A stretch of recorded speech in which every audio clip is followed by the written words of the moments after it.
during Operation Desert Storm? What kind of conflicts were you a part of or witnessed? Well, the way that the whole air war evolved was there was a pretty steady buildup of ground forces around Kuwait, because it was 1990 that the Kuwaiti government sought sought global assistance to rid an invading force from Iraq. And by the time, I think it was around August of 1990, although I was aware in the news kind of anecdotally that there was some stuff going on over there, I wasn't directly affected by it yet. And I remember I was up in the Lake Tahoe area. I was either skiing or playing cards or something like that, and somebody next to me just casually said, "Hey, so when are you going to be heading over to the Middle East?" And I said, "I don't know. What are you talking about?" And he said, "Oh yeah, don't you read the papers?" I guess at the time, young single guy, and I was out, taking in the great outdoors and doing a lot of travel. I didn't pay that much attention to world events, to be honest with you, at that time. And so I found it really funny that listening to that quote echoing in my ears, the question of, "Hey, when are you going over to the Middle East?" I was on a plane flying a mission into the Saudi border with Kuwait within about 72 hours of that guy asking me that question. So it was there's another little kind of transition shock. You asked about what kind of action, and I was kind of thinking about trying to draw from my memory recently, knowing that you want to have an interview here. And one thing that stuck out in my mind was a particular mission that we did at night into, I guess it was a border town right along the Kuwaiti border. And at the time, the Iraqi military was in control of Kuwait. And so we landed at a pretty austere airfield right up against the border. And when we got there, all the people on the ground, all the ground support people that drive the refueling trucks and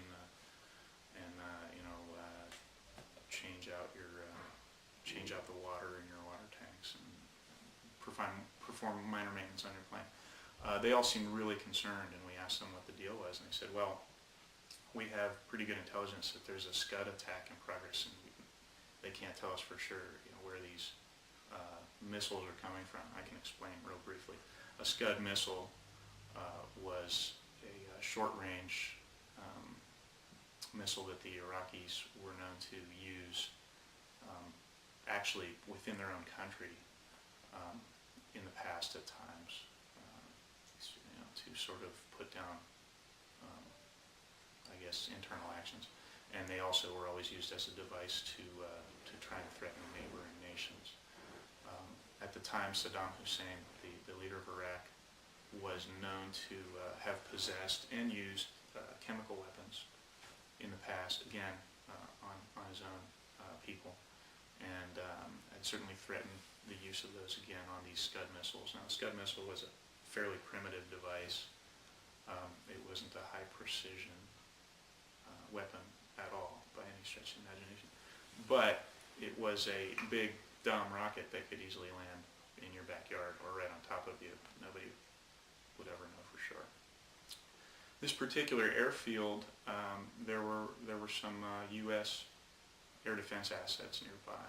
The Patriot missile system was something that was deployed specifically to shoot down these Scud missiles before they could land on or over friendly territory.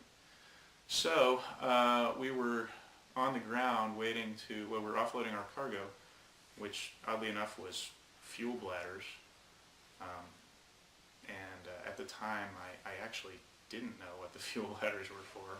I just knew that we needed to take these really big containers off of our plane, and they're like flexible rubber containers, and then they were going to be used to fill up with gas and put the gas on something else.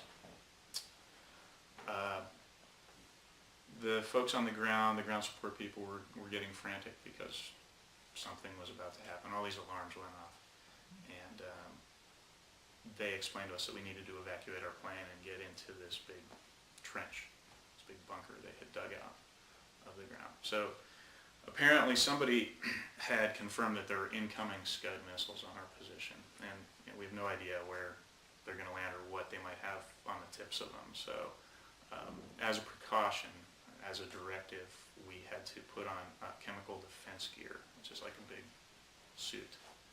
Makes you look pretty funny, makes you sweat a lot. Designed to keep the bad chemicals out, also designed to keep all of your body heat and sweat in. So we did that.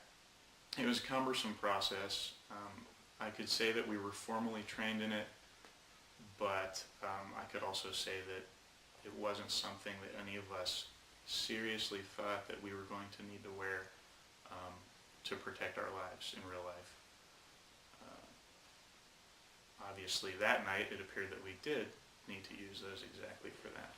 So some of us took at least a few moments to make sure all of the gear fit our body parts correctly, make sure we could get gloves cinched down around our wrists right, make sure we had masks that the mask was adjusted right, like a scuba mask or something like that, to fit over your face with a airtight seal, that sort of thing. Unfortunately, and I guess I was a pilot at the time. I was in the left seat of our plane. My co-pilot was a reserve lieutenant, and he had a full-time job in the outside world. He was an airline pilot, and he was pretty new to the military thing. He was maybe 2 years into it. So while he was in fact activated from the reserve world to perform functions of a full-time Air Force active duty pilot, like a lot of the reservists, it wasn't exactly what he wanted to do.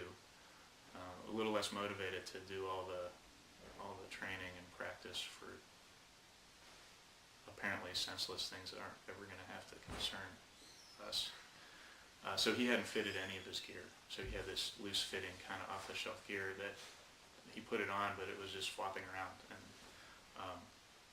And that was very interesting to witness that. All right, well, I got all my stuff on, and gee, I hope it works. And there's that guy, and he's going to be in trouble in a few minutes, maybe. And that realization hit him a lot harder because he's the one that's about to have trouble. So I was really surprised to see this guy, who I was a grown man, he's a grown man, was just having like a panic attack. He was just breaking down and just freaking out. And we're just in this big dirt dug bunker in the middle of the night looking at a fireworks show on the horizon, wondering if the fireworks are going to come our way. So, not knowing exactly what to do, I started grabbing his stuff and trying to help him adjust it, and noticed that he was letting me do that, letting me help him, was a good sign, but he wasn't calming down very well. So, while I was fitting one glove to fit on his wrist, I would take the other glove and make like rooster crown on my head, or do some other kind of comic relief stuff with a mask or a hood or a hoodie or something like that. It seemed to work. I think by the time we were all done, we were both laughing about it, and we were both just kind of waiting. And that's tough to do, to just sit and wait like that, especially out of our element. We weren't in our plane. I would have been a lot more comfortable in our plane. We would have been taking off and getting out of the way. So yeah, that was probably my my big action story from that particular conflict. And again, one thing seems to lead to another. That same kind of scenario, and feeling anxiety and wondering what to do, and remembering to stay calm and assess your resources and stay smart, proved helpful for me in later conflicts, like in Afghanistan.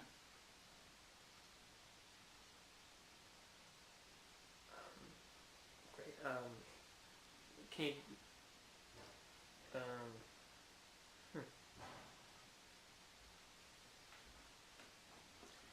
did I ask about Afghanistan? Did you or any other pilots or people in the Air Force, did they have any, did they form strong opinions about the conflict?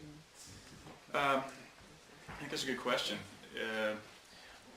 While you're in the military, it's really important that you are focused on doing your job, and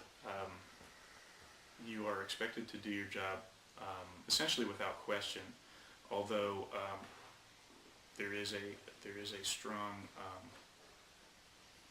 education process to ensure that members of the military understand